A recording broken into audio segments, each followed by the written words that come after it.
ஹெர்னியானது ஹெர்னியேஷன்னா அப்படி புடச்சிக்கிட்டு வர்றது. ஒரு ஒரு ஒரு லிமிட்டுக்குள்ளே நிற்காமல் அப்படி துருத்திக்கிட்டு வெளியில் வர்றது தான் ஹெர்னியா. எங்கே வரலாம்? இங்குனல் ஹெர்னியான்ட்டு நம்ம இந்த எஸ்ஐவில் வரும். அது ஏன் வருது? பொதுவாக மேல் பேஷண்ட்டு தான், ஆண்களுக்கு தான் இது அதிகமாக வரும். ஏன்னா இங்குனல் கெனால்னு ஒன்று இருக்குது. இங்கேருந்து ஸ்க்ரோட்டத்துக்கு கனெக்ஷன் ஆகும், விதைப்பைக்குள்ளே கனெக்ஷன் ஆகக்கூடிய ஒரு வெதர் பிறக்கும்போது, குழந்தை பிறக்கும்போது எங்கே இருக்குன்னா வயிற்றுக்குள்ளே தான் இருக்கும், கீழே இருக்காது. ஆனால் அது ஒழுங்காக வேலை செய்யணுன்னா அதுக்கு ஒரு ஏசி கம்பார்ட்மெண்ட் வேணும். ஆனால் ஆண்டவனா பார்த்து 1 டிகிரி டெம்பரேச்சரை குறைச்சி கீழே ஒரு கம்பார்ட்மெண்ட்டை ஒன்று பண்ணி அங்கே வச்சுருக்கான். அதனால் கீழே குழந்தை கீழே இறங்கின பிறகு தான், பிறந்த பிறகு தான் அது டபக்குன்னு கீழே இறங்கி வரும். அப்போ அந்த ஒரு சேனல் கிடக்குங்க, ஒரு பாதை இருக்குது, அது மூடிக்கிடும், பொதுவாக மூடிக்கிடும். அதனால் ஆனாலும் அந்த இடம் கொஞ்சம் வீக்காக தான் இருக்கும். என்ன ஒரு படைப்பு! வயிற்றுக்குள்ளே இருந்தேன்னா டெஸ்டிஸ் வேலை செய்யாது, இருந்தால் கெட்டு போகும் அல்லது கேன்சராக மாறிடும். அதுக்கு ஒரு கம்பார்ட்மெண்ட் வெளியில் தேவை இருக்குங்கிறக்க வேண்டி கீழே ஒரு சேக்கை போட்டு அங்கே ஒன்று 2 வச்சுருக்கான். அது நீ உனக்கு பிறக்க வரைக்கும் உள்ளே இரு, அதுக்கப்புறம் வெளியில் வந்தால் போதுன்னு அது கீழே வருது. அப்போ அந்த இடம் கொஞ்சம் வீக்காக இருக்கும்போது வெயிட் அதிகமாகிட்டுனா உள்ள இன்ட்ரா அப்டாமினல் ப்ரெஷர், வயிற்றுக்குள்ளே ஒரு ப்ரெஷர் இருக்குல்ல, அந்த ப்ரெஷர் ஏற ஏற வெயிட் அதிகமானாலும் அல்லது வெயிட்டாக தூக்குறாங்க அப்படிங்கும்போது அந்த உள்ள இன்ட்ரா அப்டாமினல் உள்ளுக்குள்ளே உள்ள ப்ரெஷர் கூடும்போது அந்த எங்கே வீக் பாயிண்ட் இருக்கோ அது வழியாக அந்த குடலோடு சேர்ந்த ஜவ்வு அதெல்லாம் துருத்திக்கிட்டு கீழே வர்றதுக்கு வாய்ப்பு. அதான் ஹெர்னியா. இது ஒன்று ஹெர்னியா யூஸ்வலாக இங்குனல் ஹெர்னியான்னு சொல்லுவோம். அது direct inguinal hernia, indirect inguinal hernia. Indirect inguinal hernia தான் நான் சொன்ன மாதிரி அந்த superficial inguinal canal ring, deep inguinal ரிங்குன்னு வந்து அப்படியே ஸ்க்ரோட்டத்துக்குள்ளே கீழே இறங்கும். முதல்ல இந்த இடத்துல மட்டும் சின்ன சின்ன வீக்கமாக இருக்கும், படுத்திருந்தால் உள்ளே போயிடும். எழுந்திருக்கும் போது இருக்கும், அல்லது இருமும்போது லேசாக தெரியும். அதான் முதல்ல அறிகுறி. பிறகு கொஞ்சம் நாள் பட இதை ஒன்றும் கண்டுக்க மாட்டாங்க, சும்மா பெரிய வலி இருக்காது. அப்படி இருக்கும்போது அப்படியே கொஞ்சம் கொஞ்சமாக அந்த சேக்கு கீழே நேர் வந்து வெதற்குள்ளே கூட வந்துடும். சிலருக்கு அந்த ஸ்க்ரோட்டல் அப்டமன்னு சொல்லி வயிறே ஸ்க்ரோட்டத்துக்குள்ளே இருக்கும், பெரிய பேக் மாதிரி தூக்கிட்டு அலைவாங்க. அந்த மாதிரி ஸ்டேஜுக்கு போகக்கூடாது.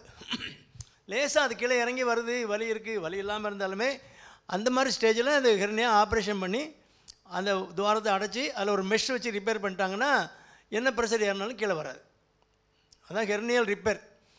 ஹெர்னியாட்டமி அப்படிங்கிறது சின்ன குழந்தைகளுக்கும் இருக்கும், சில பிறந்த குழந்தைகளுக்கும் சிலருக்கு இருக்கும். அது கன்ஜெனிட்டல் ஹெர்னியா. அது இந்த ஹெர்னியாட்டமின்னு அந்த சேக்கு கீழே இறங்கி வருதில்ல, அதை மட்டும் ஒரு முடிச்சு போட்டு உள்ளே தள்ளிட்டால் போதும். பெரிய ஆட்கள் பிறகு அது ஹெர்னியாட்டமி பண்ணிவிட்டு ஹெர்னியா பிளாஸ்டின்னு சொல்லி புரோலின் மெஷ் வச்சு ரிப்பேர் பண்ணிடுவாங்க. அதுதான், அவ்வளோதான் சர்ஜரி. அப்புறம் அம்பலிக்கல் ஹெர்னியா சிலருக்கு இருக்கலாம். தொப்புளில் வீக்கமாகி அது பெருசாகி வரும். அந்த தொப்புள் கொடி கட் பண்ண இடத்துல வீக்கம் வரலாம். அல்லது இன்சிஷனல் ஹெர்னியா, சிலருக்கு ஆப்ரேஷன் பண்ண இடத்துல அந்த தையல் விட்டு ரொம்ப உண்ணி இருமுனாங்கன்னா, அல்லது கான்ஸ்டிபேஷன் கிரானிக்காக முக்குனாங்கன்னா, உள்ளே எங்கெல்லாம் ப்ரெஷர் ஏறுதோ அதெல்லாம் ஹெர்னியாவுக்கு வாய்ப்பு. அல்லது சிலருக்கு வந்து கிரானிக்காக யூரின் அடப்பு இருக்கும், வயசான ஆட்களுக்கு பிபிஹெச்னு ப்ராஸ்டேட்டு வீக்கம் இருந்து முக்கி ஒன்றுக்கு போவாங்க. அந்த மாதிரி ப்ரெஷர் ஏறக்கூடிய ஒரு காரணங்கள் இருந்தால் அந்த சின்னதாக இருக்க ஹெர்னியா ப்ரெசிபிட்டேட் ஆகி பெருசாக வந்துடும். இன்ஸ்டிஷனல் ஹெர்னியா வரலாம். அல்லது எங்கேயோ வென்ட்ரல் ஹெர்னியா, எங்கேயாவது ஒரு இடத்துல வீக்காக இருந்ததுன்னா அந்த இடத்து வழியாக நீங்கள் இருமும்போது தும்மும்போது அது உள்ள கண்டென்ட்டு வெளியில் வர்றது தான் ஹெர்னியா. வெயிட் லிஃப்டிங் அப்படி உள்ள ஆட்கள் வெயிட் லிஃப்டிங் ப்ரொமோட் பண்ணாமல் தம் பிடிச்சி தூக்குறோம்ல, வால்சால்வா மேனேஜர் நீங்கள் அதான் தும்முறது, இருமுறது, வெயிட்டு பயங்கர லிஃப்ட் பண்ணுறது அதெல்லாம் வரலாம். அது எல்லாருக்கும் வராது, எல்லா வெயிட் லிஃப்டர்ஸ்க்கும் வராது. அந்த இடம் வீக்காக இருந்தால் வரும். அது சின்னதாக இருக்கும்போது பண்ணலைன்னா என்ன ஆகும்? திடீர்னு கீழே வந்து கீழே வரும், உள்ளே போயிடும். ஒரு நேரம் ரொம்ப இருமுனாங்கன்னா அந்த கண்டென்ட் நிறைய வெளியில் வந்துட்டுன்னா மாட்டிக்கிடும். கழுத்தை பிடிக்கிற மாதிரி குடல் இங்கே நிறைய வந்துடும், உள்ளே தள்ள முடியாது. அப்போ குடலுக்குரிய ரத்த ஓட்டம் சப்ளை கட் ஆயிரும். ஏன்னா அதுக்கு கீழே நீங்கள் உணவும் கீழே வர முடியாது. ஏன்னா இது மடங்கி வருதில்ல குடல், அவங்கேருந்து சிறுகுடல்லேருந்து உணவு போக முடியாது, அப்படியே ரிட்டர்ன் ஆயிரும். எல்லாம் வாமிட் பண்ணும், பயங்கர வயிற்று வலி வரும். 1 நாள் 2 நாள் வச்சுட்டாங்கன்னா கேங்க்ரீன் ஆகிடும். அது சப்ளை இல்லாமல் சப்ளை கட் ஆகி குடல் கட்டு போகும், குடல் அழுகி போகும். பிறகு அதை கட் பண்ணி எடுத்து தூர போட்டுட்டு எண்ட் அனாஸ்டமோசிஸ் சைக்கிள் டியூப்பை கனெக்ட் பண்ணுற மாதிரி இங்கேருந்து அங்கே கனெக்ஷன் கொடுத்து அது பெரிய மேஜர் சர்ஜரி.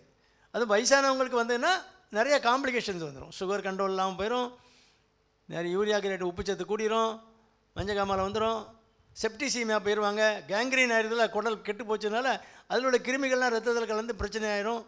வயசான காலத்தில் அனஸ்தீசியா கொடுக்குறதுக்கு ஃபிட்னஸ் இருக்காது, நிறைய பிரச்சனை இருக்குது. அதனால் லேசாக இருக்கும்போதே அப்படி இருக்குது அப்படின்னா பெரியவங்களுமே சொல்லி அது சாதாரணமாக இருக்கும்போது ஆப்ரேஷன் பண்ணுறது தான் பெட்டர். அதுதான் முறை.